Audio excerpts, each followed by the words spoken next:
தேர்தல் முறைமை மறுசீரமைக்கப்பட்டதால் மாகாண சபை தேர்தல் மிக நீண்ட காலமாக நடைபெறாமல் உள்ளன. இது தொடர்பான செய்தி வீரகேசரி பத்திரிகையின் 6ஆம் பக்கத்திலே தொடர்கிறது. இந்த தேர்தல் முறைமை 2017ஆம் ஆண்டு திருத்தப்பட்டு தொகுதி நிர்ணய சபை அமைக்கப்பட்டு அந்த சபை ஒரு அறிக்கையையும் வெளியிட்டது. அந்த அறிக்கை இந்த சபையில் 2019ஆம் ஆண்டு கொண்டு வரப்பட்ட போது அது முழுமையாக நிராகரிக்கப்பட்டது. இதனால் மாகாண சபை தேர்தல் கால வரையறையின்றி பிற்போடப்பட்டுள்ளது. இதில் வேடிக்கை என்னவென்றால், அந்த தொகுதி நிர்ணய அறிக்கையை சபையில் சமர்ப்பித்த அமைச்சரே அதற்கு எதிராக வாக்களித்தார். அதன் பின்னர் எமது உறுப்பினர் எம்.ஏ. சுமந்திரன் தனிநபர் பிரேரணை ஒன்றை முன்வைத்தார். அதாவது 2017ஆம் ஆண்டு திருத்தத்தை நீக்கிவிட்டு தேர்தலை நடத்த முடியும் என்ற பிரேரணையை கொண்டு வந்தது மாத்திரமில்லாமல் அதனை உயர்நீதிமன்றம் கூட சிறு திருத்தத்துடன் ஏற்றுக்கொண்டுள்ளது. அது மாத்திரமல்ல, இப்போது பிரதமர் தினேஷ் குணவர்தன தலைமையிலான தெரிவுக்குழுவும் இதனை ஏற்றுக்கொண்டது. இப்போது நல்லதொரு சந்தர்ப்பம் உருவாகியுள்ளது. பிரதான 3 அரசியல் கட்சிகளின் ஜனாதிபதி வேட்பாளர்களும் மாகாண சபைகளுக்கான தேர்தலை நடத்துவதற்கும் மாகாண சபை முறைமையை தொடர்வதற்கும் ஒத்துக்கொண்டுள்ளார்கள். இந்த சந்தர்ப்பத்தில் 3 கட்சிகளை சேர்ந்த இந்த மூவரும் திருத்தத்தை கொண்டு வந்து மாகாண சபை தேர்தலை நடத்தி மாகாண சபைகளை இயங்கச் செய்ய வேண்டும். மாகாண சபைகள் தான் தமிழ் மக்களுக்கு உரிய தீர்வு என்றோ அதிலுள்ள அதிகார பகிர்வு தான் தீர்வு என்றோ நான் கூறவில்லை. ஆனால் அரசியலமைப்பில் எழுத்தில் இருக்கக்கூடிய விடயத்தை செய்ய வேண்டும் என்றுதான் நாம் கேட்கின்றோம்.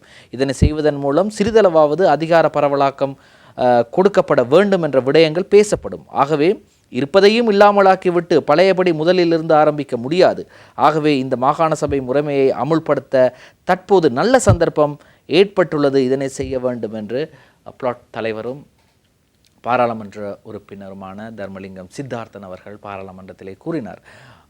அடுத்தடுத்தாக வடக்கிற்கு யாழ்ப்பாணத்திற்கு விஜயம் செய்த எதிர்க்கட்சி தலைவர் சஜித் பிரேமதாசவாக இருக்கட்டும், அதே போன்று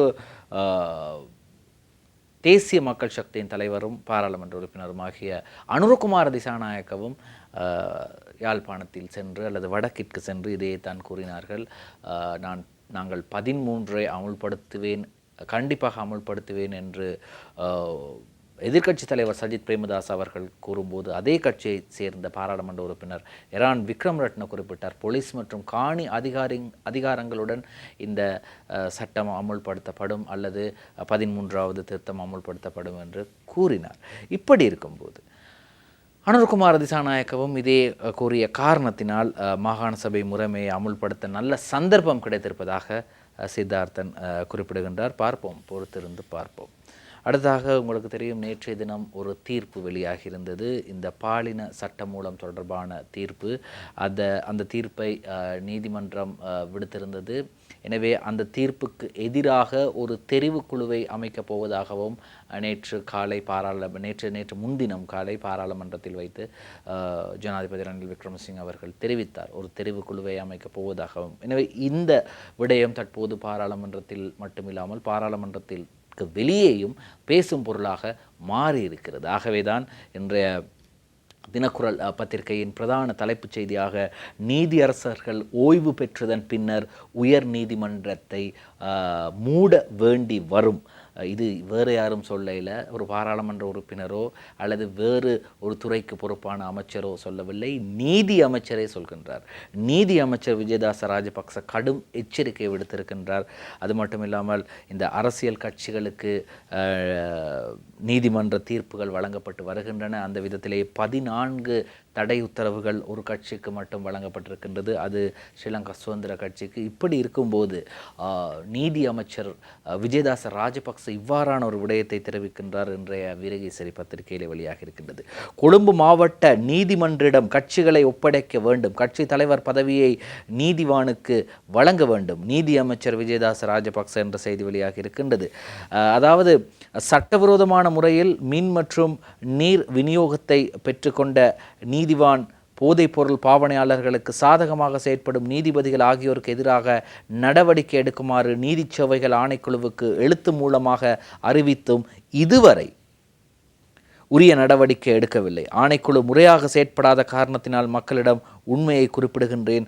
நாட்டிலுள்ள அரசியல் கட்சிகளை கொழும்பு மாவட்ட நீதிமன்றத்திடம் ஒப்படைத்து கட்சியின் தலைவர் பதவியை அந்த நீதிமன்றத்தின் நீதிபதிக்கு வழங்க வேண்டும், வெறுக்கத்தக்க வகையிலான செயற்பாடுகளை இடம்பெறுகின்றன என நீதியமைச்சர் விஜயதாச ராஜபக்ச கடும் அதிருப்தியை வெளிப்படுத்தி இருந்தார். இப்படி இருக்கும்போது விஜயதாச ராஜபக்ச அவர்கள் நேற்று பாராளுமன்றத்தில் பேசும்போது மிக முக்கியமான ஒரு விடயத்தை குறிப்பிட்டார். கல்கிஸ்ஸ நீதிமன்ற நீதவான் அந்த விடயம் இன்றைய அதாவது எல்லா பத்திரிகைகளிலும் வந்திருக்கின்றது. பொதுவாக இன்றைய தினக்குரல் பத்திரிகையிலையும் அந்த செய்தி வந்திருக்கின்றது. அதாவது கல்கிஸ்ஸை நீதிமன்ற நீதவான் என்ன செய்திருக்கின்றார் என்றால், அவருடைய நீதிமன்றத்திற்கு அருகில்தான் அல்லது அவர் கடமை புரியும் நீதிமன்றத்திற்கு அருகில்தான் அவருடைய வீடும் இருந்திருக்கின்றது. எனவே அந்த நீதிமன்றத்திற்கு வரும் மின் இணைப்பை வேறு மாதிரியாக அல்லது 2 வயர்களாக பெற்றுக்கொண்டு தனது வீட்டுக்கு அந்த இணைப்பை கொடுத்திருக்கின்றார். எனவே அந்த வீட்டின் மூலமாக வரும் கட்டணமும் நீதிமன்ற கட்டணத்தோடு சேர்த்து தான் வருகின்றது. அதே போன்று நீதிமன்றத்திற்கு அதிகமாக பாவிக்கக்கூடிய அனைத்து மின் கட்டணமும் நீதிமன்றத்தின் மின் கட்டண பட்டியலில் தான் வருகின்றது. அது மட்டும் இல்லாமல் நீர் விநியோகத்தை கூட அவர் அவ்வாறு தான் பெற்றிருக்கின்றார். எனவே தற்போது இந்த விடயம் அம்பலமாகி இருக்கின்றது. இந்த விடயங்கள் அனைத்தையும் வேறு யாரும், நான் முதல் குறிப்பிட்டது போன்று வேறு யாருமே பாராளுமன்றத்தில் கூறவில்லை. நீதி அமைச்சர், நீதிக்கு பொறுப்பாக இருக்கக்கூடிய, நீதிமன்றங்களுக்கு பொறுப்பாக இருக்கக்கூடிய, சிறைச்சாலைகளுக்கு பொறுப்பாக இருக்கக்கூடிய, அரசியலமைப்பு மறுசீரமைப்புக்கு பொறுப்பாக இருக்கக்கூடிய அமைச்சர் விஜயதாச ராஜபக்ச தான் குறிப்பிடுகிறார். வேறு யாரும் குறிப்பிடவில்லை, அவர் தான் குறிப்பிடுகின்றார். இப்படியெல்லாம் நடக்கின்றது என்று. இது எவ்வாறு நடந்திருக்கின்றது என்பது தொடர்பாக இன்றைய தினக்குரல் பத்திரிகையிலே அவர் அந்த நேற்று பாராளுமன்றத்தில் கூறிய விடயம் வந்திருக்கின்றது. கொழும்பு கல்கிஸ்ஸ நீதவான் நீதிமன்றத்தின் மின் இணைப்புடன் பொருத்தி அந்த நீதிமன்றத்தின் நீதவானின் இல்லத்துக்கு மின்சாரம் சட்டவிரோதமாக முறையில் பொருத்தப்பட்டுள்ளது. இது ஒரு நீதிமன்றத்தின் நீதவானுடைய செயற்பாடு. நீதிமன்ற கட்டிடத்தின் மின் கசிவு ஏற்பட்ட போது நீதி அமைச்சின் மின்சார பொறியியலாளர் சோதனை செய்த போது அவருக்கு மின்சாரம் தாக்கியுள்ளது. அதிர்ஷ்டவசமாக அவர் உயிர் தப்பினார். இதன் பின்னர் மேற்கொண்ட விசாரணைகளில், பரிசோதனைகளில் நீதவானின் இல்லத்திற்கு சட்டவிரோதமான முறையில் மின்சார இணைப்பு வழங்கப்பட்டுள்ளமை தெரிய வந்துள்ளது. இது மின்சார இணைப்பு மட்டுமல்ல, நீர் விநியோகமும் இவ்வாறு சட்டவிரோதமாக வழங்கப்பட்டுள்ளதான ஒரு அதிர்ச்சியான தகவலை பாராளுமன்றத்தில் நேற்று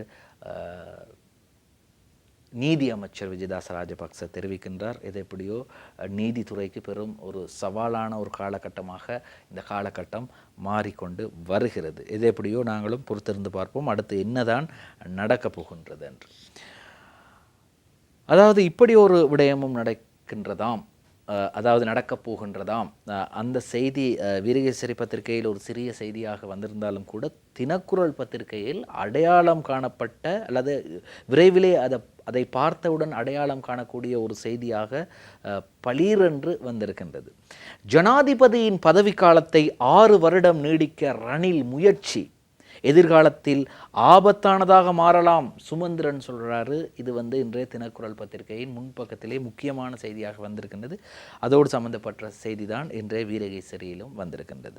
பாராளுமன்ற பலத்தை கொண்டு பதவி காலத்தை நீடிக்க முயற்சி, ஜனாதிபதியின் நீதிமன்ற விமர்சனத்துக்கு சுமந்திரன் எம்பி வியாக்கியானம் என்று செய்தி வெளியாகி இருக்கின்றது. பதவிக்காலத்தை நீடிக்க சர்வஜன வாக்கெடுப்புக்கு செல்ல வேண்டும் என நீதிமன்றம் குறிப்பிட்டால் அதனை ஏற்காது. பாராளுமன்ற பலத்தை கொண்டு பதவிக்காலத்தை நீடிப்பதற்கு முயற்சிகள் முன்னெடுக்கப்படலாம். இவ்வாறான நிலையில்தான் ஜனாதிபதி நீதிமன்ற தீர்ப்பை விமர்சித்துள்ளார். பாராளுமன்றம் அவதானத்துடன் செயற்பட வேண்டும் என்று தமிழ் தேசிய கூட்டமைப்பின் பாராளுமன்ற உறுப்பினர் எம்.ஏ. சுமந்திரன் தெரிவித்தார். ரொம்ப கவனமாக இருக்கும்படி அவர் சொல்கிறாரு. அவர் வேறு யாருக்கும் சொல்லலை, பாராளுமன்றத்திற்கு சொல்கிறார். நேற்றைய தினம் பாராளுமன்றத்தில் அவர் பேசும்போது இவ்வாறு குறிப்பிடுகின்றார். குறிப்பாக பாலியல் சமத்துவம் தொடர்பான சட்டமூலம் குறித்து உயர்நீதிமன்றத்தின் தீர்ப்பை பின்பற்ற தேவையில்லை என்று ஜனாதிபதி குறிப்பிடுகின்றார். இதற்கு காரணம் என்ன? அதாவது வெகு விரைவில் ஜனாதிபதியின் பதவிக்காலத்தை 6 வருடங்களாக நீடிக்க அவதானம் செலுத்தப்பட்டுள்ளது. பதவிக்காலத்தை நீடிக்க 3/2 பெரும்பான்மையுடன் சர்வஜன வாக்கெடுப்புக்கு செல்ல வேண்டும் என்று உயர்நீதிமன்றம் தீர்ப்பளித்தால் அதனை கவனத்தில் கொள்ளாது 3/2 பெரும்பான்மையுடன் மட்டும் அதனை நிறைவேற்ற முயற்சிக்கலாம். பாராளுமன்ற உறுப்பினர்களுக்கு லஞ்சம் கொடுத்து நிறைவேற்றவே திட்டமிடுகின்றனர். இதுவே பாலியல் சமத்துவம் தொடர்பான சட்டமூலம் குறித்து உயர்நீதிமன்றத்தின் தீர்ப்பை எதிர்ப்பதற்கான காரணம். இது ஆபத்தான முன்னுதாரணமாகும். இது தொடர்பில் மிகவும் கவனமாக சபாநாயகர் உள்ளிட்ட நாங்கள் இருக்க வேண்டும். அரசியலமைப்புக்கு அமையவே பாராளுமன்றம் செயற்பட முடியும். அத்துடன் உயர்நீதிமன்றத்தின் வியாக்கியானத்துக்கு அமையவே செயற்பட வேண்டும். ஜனாதிபதியின் கூட்டு எதிர்காலத்தில் பாரிய விளைவுகளை ஏற்படுத்தலாம் என்று சுமந்திரன் அவர்கள் குறிப்பிட்டார். ஒரு காலத்தில் இதே சுமந்திரன் அவர்கள் ரணில் விக்ரமசிங்க அவர்களோடு நெருக்கமாக செயற்பட்டார். அது எங்களுக்கு தெரியாது. அவர் தற்போதும் ஜனாதிபதி ரணில் விக்ரமசிங்கவோடு நெருக்கமாகவா செயற்படுகின்றார், அல்லது ஜனாதிபதியை இவ்வாறு விமர்சிக்கக்கூடிய இடங்களில் அல்லது விமர்சிக்கக்கூடிய தருணங்களில் விமர்சிக்கின்றார், மற்ற நேரங்களில் ஜனாதிபதியுடன் நெருக்கமாக பேசுகின்றாரா, செயற்படுகின்றாரா என்பதை எங்களுக்கு கூற முடியாது. அது அரசியலில் இதெல்லாம் சகஜமப்பா என்று கவுண்டமணி சொல்வது போன்று எது வேண்டுமானாலும் நடக்கலாம். சரி, தடையுத்தரவால் உயர் நீதிமன்றத்தை மூட வேண்டிய நிலைமை ஏற்படும்.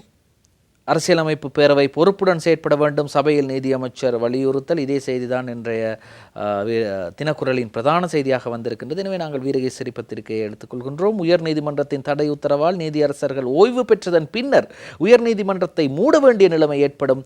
சட்டவாக்கத்துறைக்கும் நீதித்துறைக்கும் இடையிலே பாரிய முரண்பாடு தோற்றம் பெறுவதற்கு முன்னர் அரசியலமைப்பு பேரவையின் ஏற்படுவதற்கு முன்னர் அரசியலமைப்பு பேரவையின் விசேட கவனம் செலுத்தி உறுதியான தீர்மானத்தை சாதகமான முறையில் எடுக்க வேண்டும் என்று நீதியமைச்சர் விஜயதாச ராஜபக்ச அரசியலமைப்பு பேரவையின் தலைவரான சபாநாயகர் மஹிந்த யாப்பா அபேவர்தனவிடம் வலியுறுத்தினார்.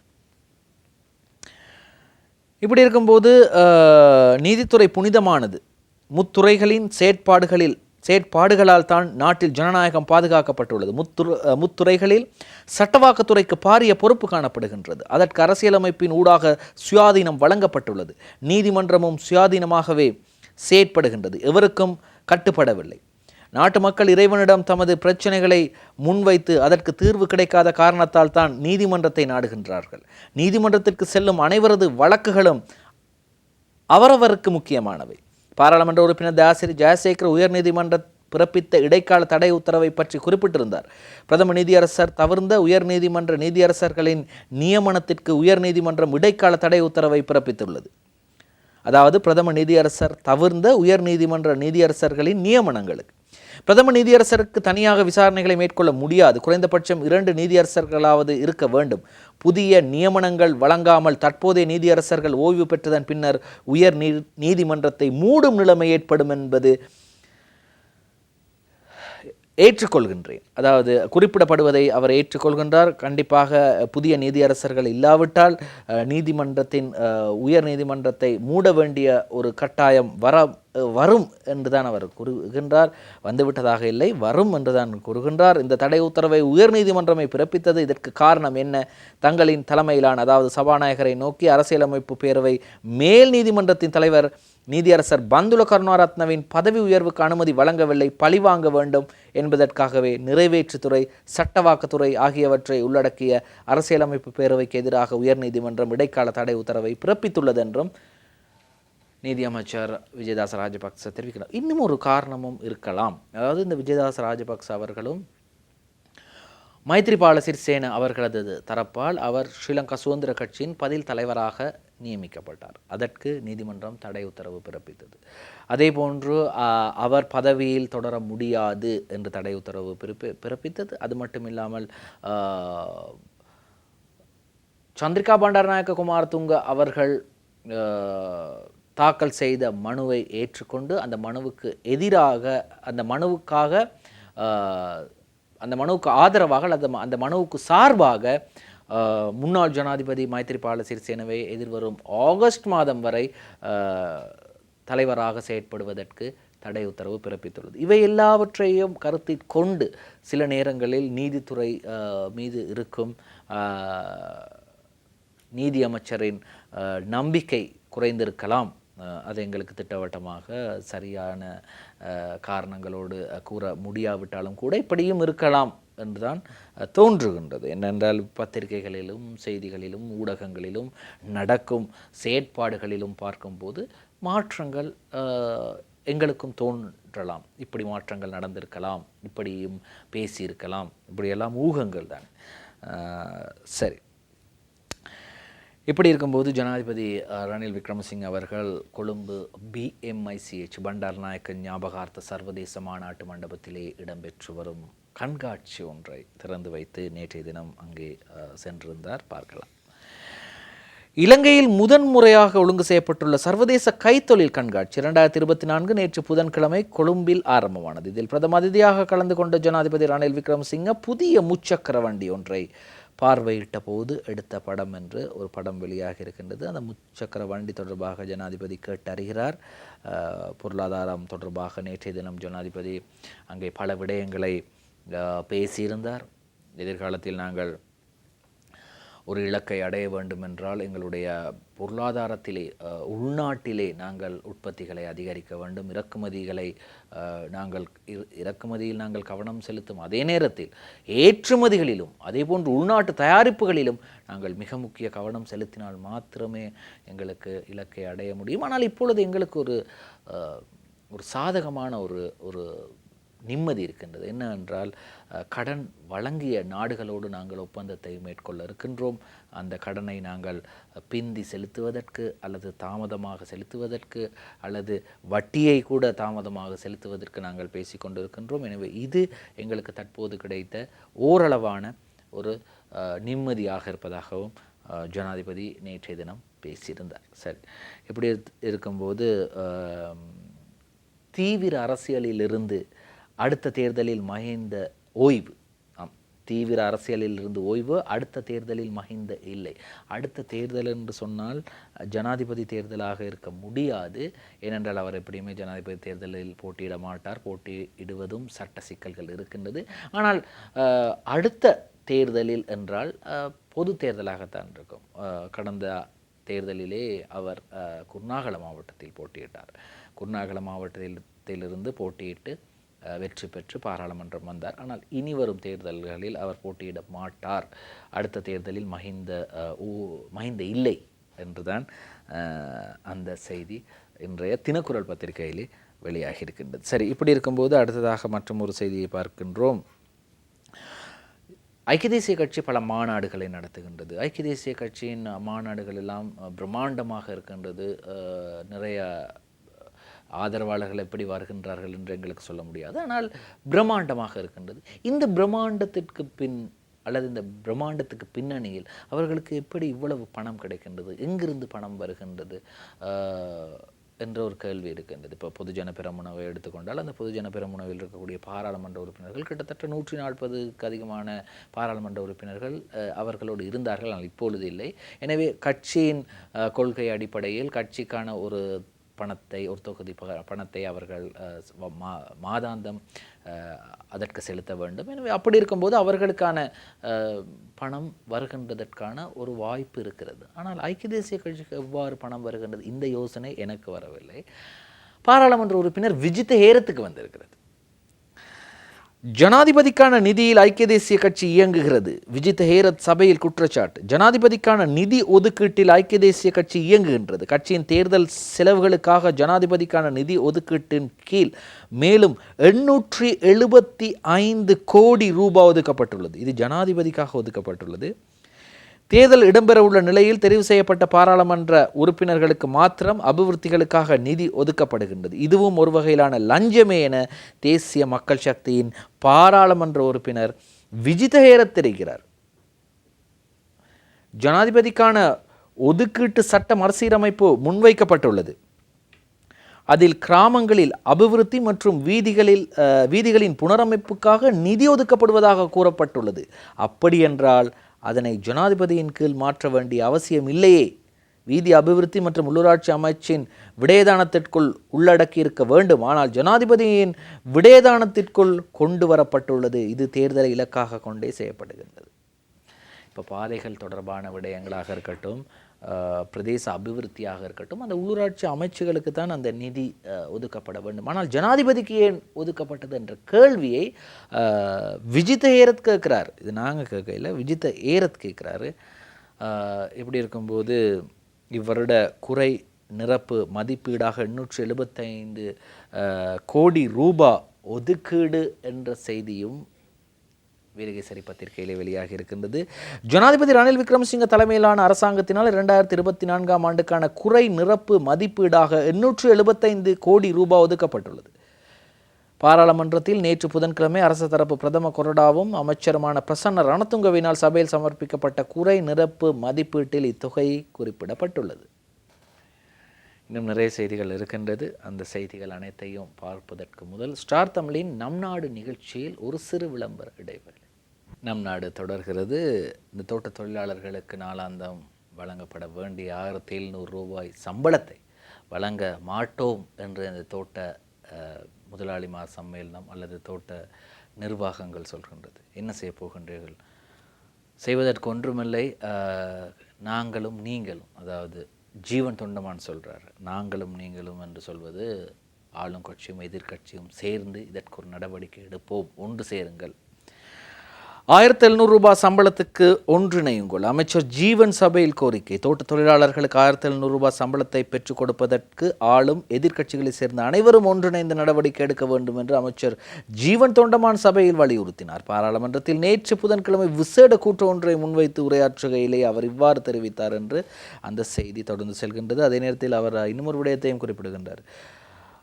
அதாவது 1700 ரூபாய் சம்பளத்தை வழங்க வேண்டும் என அரசாங்கம் அறிவித்துள்ள போதும் தோட்ட கம்பெனிகள் இதுவரை அதனை வழங்க மறுத்து வருகின்றன. ஆளும் கட்சி எதிர்க்கட்சி என்றில்லாமல் அனைவரும் இணைந்து தோட்ட தொழிலாளர்களுக்கு அதனை பெற்றுக் கொடுக்க நடவடிக்கை எடுப்பது அவசியமாகும் என்றும் அவர் தெரிவித்திருக்கிறார். எனக்கு சில விடயங்கள் சரியாக புரியவில்லை. அதாவது இந்த 1700 ரூபாய் சம்பளத்தை பெற்றுக் கொடுக்க வேண்டியது அரசாங்கத்தின் பொறுப்பு. அரசாங்கம் முயற்சித்தது. நீங்களும், அதாவது நான் நீங்கள் என்று சொல்வது ஜீவன் தொண்டமானும் முயற்சித்தார். அந்த கட்சியின் இலங்கை தொழிலாளர் காங்கிரசின் தலைவரும் கிழக்கு மாகாண ஆளுநரும் ஆகிய செந்தில் தொண்டமான் முயற்சித்தார். தொழில் ஆணையாளர் முயற்சித்தார். தொழில் ஆணையாளரின் கையெழுத்தில் வர்த்தமானி அறிவித்தல் வெளியிடப்பட்டது. இவ்வளவும் செய்து தோட்ட கம்பெனிகளை, தோட்ட நிர்வாகங்களை கட்டுப்படுத்த உங்களுக்கு முடியவில்லை என்றால் யார் மீது பொறுப்பு, யார் மீது தவறு? இதிலே எதிர்கட்சியினர் சேர்ந்து அல்லது எதிர்கட்சியினர் உங்களோடு சேர்ந்து இதில் என்ன செய்ய போகின்றார்கள்? ஆளும் கட்சி, நாட்டை ஆண்டு இருக்கும் கட்சி, நாட்டின் நிர்வாகத்திற்கு பொறுப்பாக இருக்கக்கூடிய கட்சி உங்களுக்கே முடியவில்லை என்றால் எதிர்கட்சிக்கு எப்படி முடியும் என்ற கேள்வியை நாங்கள் தான் கேட்கின்றோம். இது வேற யாரும் கேட்கையில், நாங்கள் தான் கேட்கின்றோம். நான் கேட்கின்றேன், ஒரு ஊடகவியலாளராக கேட்கின்றேன். எப்படி முடியும்? எதிர்க்கட்சியை ஒன்றிணைந்து செயற்படுவோம் என்று கூறுகின்றீர்கள். சரி, நீங்கள் தோட்ட கம்பெனிகளோடு பேசும்போதும் சரி, தோட்ட நிர்வாகங்களோடு பேசும்போதும் சரி, என்றாவது நீங்கள் திகாம்பரத்தை அழைத்திருக்கிறீர்களா? நீங்கள் ராதாகிருஷ்ணனை அழைத்திருக்கின்றீர்களா? நீங்கள் மனோ கணேசனை அழைத்திருக்கிறீர்களா? ஏன், அதாவது இதோடு சம்பந்தப்பட்டவர்கள். ஆனால் நீங்கள் வடிவேல் சுரேஷை மட்டும் அழைத்துக் கொள்வீர்கள். காரணம், வடிவேல் சுரேஷ் ஜனாதிபதியின் சிரேஷ்ட ஆலோசகராக செயற்படுகின்றார். அரசாங்கத்தில் அங்கம் வகிக்கிறார். அதாவது சுயாதீனமாக செயற்பட்டாலும் அரசாங்கத்தோடு தான் பயணிக்கிறார். இப்படியெல்லாம் இருக்கிறது. சரி, அப்படி இருக்கும்போது ஜனாதிபதி இது தொடர்பாக நடவடிக்கை எடுப்பாரா என்பதை நாங்களும் பொறுத்திருந்து பார்ப்போம். சரி, அடுத்ததாக இப்படி ஒரு செய்தி வெளியாகின்றது. ஜெய்சங்கர் அவர்கள், இந்திய வெளிவிவகார அமைச்சர், தேர்தலுக்கு பிறகு இலங்கை வருகிறார். ஆனால் மோடியின் செய்தியோடு வருகிறார். என்ன செய்தி? மோடியின் செய்தியுடன் இன்று ஜனாதிபதியை சந்திக்கும் ஜெய்சங்கர். திருமலை பொருளாதார வலயம் குறித்த விசேட அவதானம். மலையக மக்களுக்கு வீடுகளை கையளிக்க ஏற்பாடு. தமிழ் கட்சிகளின் தலைவர்களுக்கும் சந்திப்புக்கு அழைப்பு. உத்தியோகபூர்வ விஜயம் மேற்கொண்டு இன்று வியாழக்கிழமை இலங்கை வரும் இந்திய வெளிவிவகார அமைச்சர் கலாநிதி எஸ் ஜெய்சங்கர் பிரதமர் நரேந்திர மோடியின் விசேட செய்தியுடன் ஜனாதிபதி ரணில் விக்ரமசிங்கவை சந்திக்க உள்ளார். பிரதமர் மோடியின் இலங்கை விஜயம் உட்பட அனைத்து துறைசார் இருதரப்பு ஒத்துழைப்புகளை உள்ளடக்கியதாகவே இந்த விஜயம் அமையப்பெறுகிறது. இதற்கமைய இன்றைய தினம் வெளிவிவகார அமைச்சர் ஜெய்சங்கர், ஜனாதிபதி ரணில் விக்ரமசிங்க, பிரதமர் தினேஷ் குணவர்தன, எதிர்க்கட்சித் தலைவர் சஜித் பிரேமதாஸ், வெளிவிவகார அமைச்சர் அலி ஷப்ரி, அமைச்சர் ஜீவன் தொண்டமான், கிழக்கு மாகாண ஆளுநர் செந்தில் தொண்டமான், தமிழ் முற்போக்கு கூட்டணியின் பிரதிநிதிகள், இலங்கை தமிழரசு கட்சி, ஜனநாயக தமிழ் தேசிய கூட்டணி போன்ற அனைத்து கட்சிகளையும் சந்திக்கிறார், பேசுகிறார். பார்ப்போம் என்ன சொல்லப் போகின்றார் என்று. ஆனால் மோடியின் செய்தியுடன் என்றால் மோடி அவர்களை ஜனாதிபதி அண்மையிலே அழைத்திருந்தார். இலங்கைக்கு நீங்கள் வர வேண்டும் என்று அவரும் இந்த வருட ஆகஸ்டில் வருவதாக கூறியிருந்தார். பொறுத்திருந்து பார்ப்போம். இந்த மத்திய வங்கி ஒரு சுயாதீனமாக மத்திய வங்கி செயற்பட வேண்டும் என்று கூறப்பட்ட போதிலும் சுயாதீனமாகவே அவர்களுக்கு இஷ்டப்படி அவர்களின் சம்பளங்களை உயர்த்தி கொண்டார்கள். இது சட்டவிரோதமானது என்று நேற்று பாராளுமன்றத்திலே பேசப்பட்டது. மத்திய வங்கி சேவையாளர்களின் வட்டி அதிகரிப்பை நிறுத்துங்கள், சம்பள அதிகரிப்பும் தவறு. அரச நிதிக்குழுவின் தலைவர் அர்ஷடி சில்வா மத்திய வங்கியின் உயர் மற்றும் கீழ்நிலை சேவையாளர்களின் சம்பளம் ஏற்றுக்கொள்ளப்பட்ட கூட்டு ஒப்பந்தத்திற்கு அமைய ஒரே நிலையில் அதிகரித்துள்ளமை தவறாகும். அத்துடன் மத்திய வங்கியின் சேவையாளர்களின் ஊழியர் சேமலாப நிதியத்திற்கான வட்டி வீதம் அதிகரிக்கப்பட்டுள்ளமை அவசியமற்றது. இதனை உடனடியாக திருத்தம் செய்ய வேண்டும். நாட்டின் பொருளாதார நிலைமை குறித்து மத்திய வங்கி அதிக கவனம் செலுத்தியிருக்க வேண்டும் என அரச நிதி தொடர்பான குழுவின் தலைவர் கலாநிதி அர்ஷடி சில்வா தெரிவித்தார். அவர்களாகவே கூட்டிக் கொண்டார்கள். உங்களுக்கு எவ்வளோ, உங்களுக்கு இவ்வளோ வேணும், சரி, உங்களுக்கு இவ்வளோ, எனக்கு இவ்வளோ, அவருக்கு இவ்வளோ, இவருக்கு இவ்வளோ என்று அவர்களாகவே தன்னிச்சையாக அரசாங்கத்தின் எந்த அனுமதியும் இல்லாமல் அவர்களாகவே அவர்களுடைய சம்பளத்தை கூட்டிக் கொண்டார்கள். மத்திய வங்கி அதிகாரிகள் உடன் பதவி விலக வேண்டும். எதிர்க்கட்சி பிரதம கொறடா லக்ஷ்மண் கிரியல்ல சொல்றார். மத்திய வங்கி சேவையாளர்களின் சம்பளம் அதிகரிக்கப்பட்டதாக பாராளுமன்றத்தில் நாம் முன்வைத்த குற்றச்சாட்டு ஜனாதிபதி நியமித்த துறைசார் குழு நிரூபித்துள்ளது. ஆகவே மத்திய வங்கியின் உயர் அதிகாரிகள் உடன் பதவி விலக வேண்டும் என எதிர்க்கட்சிகளின் பிரதம கொறடாவான லக்ஷ்மண் கிரியல்ல அவர்கள் தெரிவிக்கிறார். உடனடியாக மத்திய வங்கி அதிகாரிகள் பதவி விலக வேண்டும் என்றும் அவர் தெரிவித்திருக்கின்றார். நாட்டின் நிதி அதிகாரம் பாராளுமன்றத்திற்குண்டு. மத்திய வங்கியின் சம்பள அதிகரிப்பை பாராளுமன்றமே அனுமதிக்க வேண்டும். மத்திய வங்கியின் முறையற்ற செயற்பாடுகள் வெளிப்பட்டுள்ளன. ஆகவே மத்திய வங்கியின் உயர் அதிகாரிகள் உடன் பதவி விலக வேண்டும் என்றும் அவர் தெரிவிக்கிறார். உடனடியாக நீங்கள் பதவி விலக வேண்டும், வேறு எதுவும் பேசாதீங்க, உடனடியாக பதவி விலகுங்க என்று சொல்கிறாங்க. கதிர்காமத்துக்கான காட்டு வழி பாதை 30ஆம் தேதி திறப்பு. கிழக்கு மாகாண ஆளுநர் செந்தில் தொண்டமான். கதிர்காமத்துக்கு காட்டு வழியாக யாத்திரை செய்யும் யாத்திரிகளுக்கான காட்டு வழி பாதை எதிர்வரும் 30ஆம் தேதி திறக்கப்பட உள்ளதாக கிழக்கு மாகாண ஆளுநர் செந்தில் தொண்டமான் தெரிவித்தார். மட்டக்களப்பில் நேற்று நடைபெற்ற விசேட ஊடகவியலாளர் சந்திப்பின் போதுதான் அவர் இதனை தெரிவித்தார். எதிர்வரும் 2ஆம் தேதி காட்டு வழியாக யாத்திரை செய்யும் யாத்திரிகளுக்கான காட்டு வழி பாதை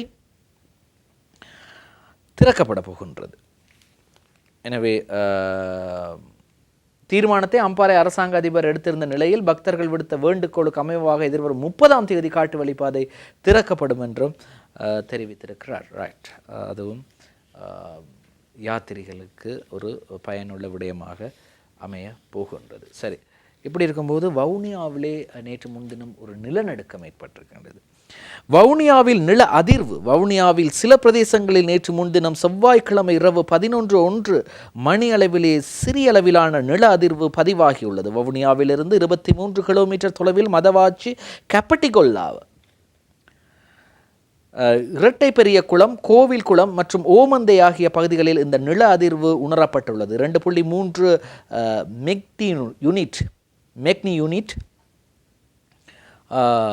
அளவில் இந்த அதிர்வு பதிவாகியுள்ளதாக புவிச்சரிதவியல் நில அளவை திணைக்களம் தெரிவித்துள்ளது. பார்த்தீங்களா?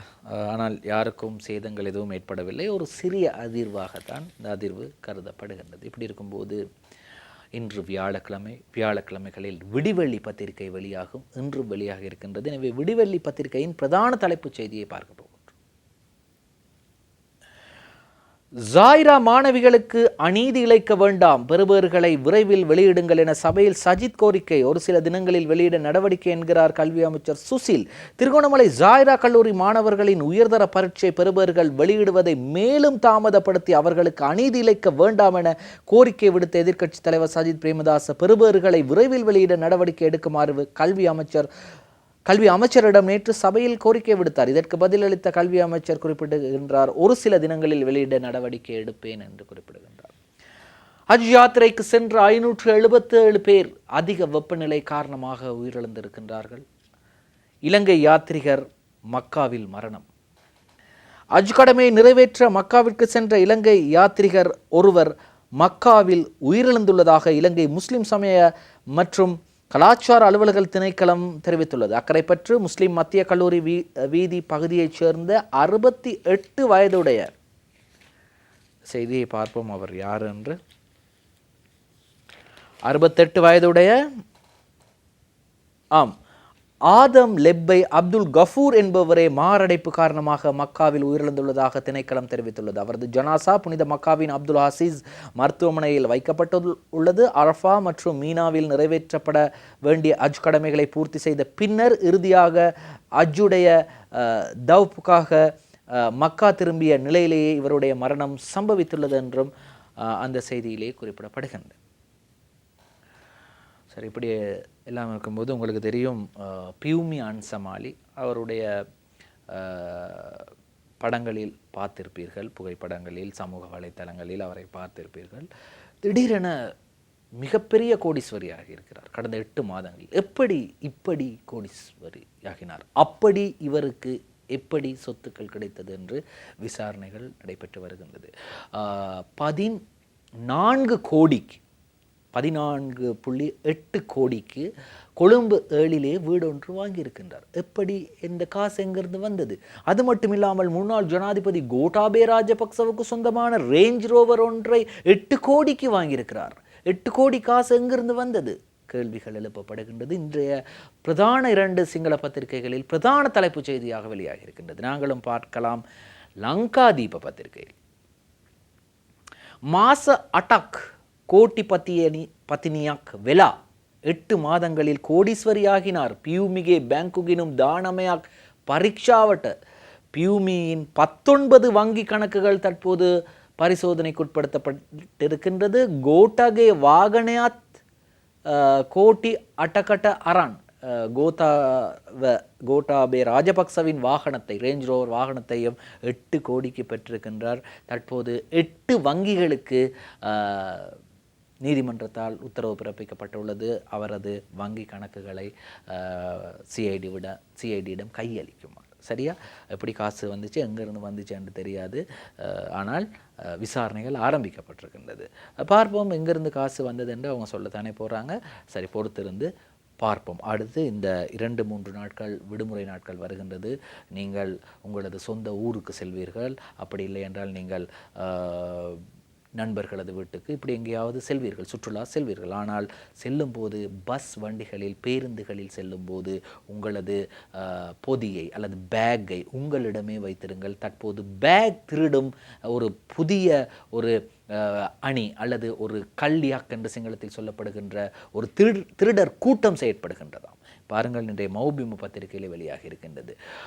கொழும்பின் துரகமன் என பஸ்வல மகின்கே கமன் மலு உஸ்ஸன கல்லியாக். அந்த உஸ்ஸன கல்லியாக் என்ன செய்கிறாருங்களாம், நீங்கள் பஸ்ஸில் ஏறி சரியான பஸ்ஸில் கூட்டமாக இருக்கும்போது நீங்கள் என்ஜினுக்கு மேலே வச்சுட்டு தான் போவீங்க. அந்த டிரைவர் பக்கத்தில் இருக்கக்கூடிய என்ஜினுக்கு மேலே வச்சுட்டு உள்ளே போன பிறகு நீங்கள் பின்னாடி போயிடுவீங்க. ஆனால் பேக் எடுத்துகிட்டு அவர் இறங்கிடுவார். அதே போல் நீங்கள் கொஞ்சம் தூக்கமாக இருக்கும்போது பேக் வைக்கக்கூடிய அந்த ஸ்டாண்டுகளில் உங்களது பேக் இருக்காது. எனவே மிக மிக கவனமாக இருங்கள், அவதானமாக இருங்கள். உங்களுடைய பயணப்பொதி எந்த இடத்தில் இருக்கின்றதா என்பதை உறுதிப்படுத்தி கொள்ளுங்கள். சரி, இன்றும் ஏராளமான செய்திகளை உங்களுக்காக ஸ்டார் தமிழின் நம் நாடு நிகழ்ச்சியிலே கொண்டு வந்தோம்.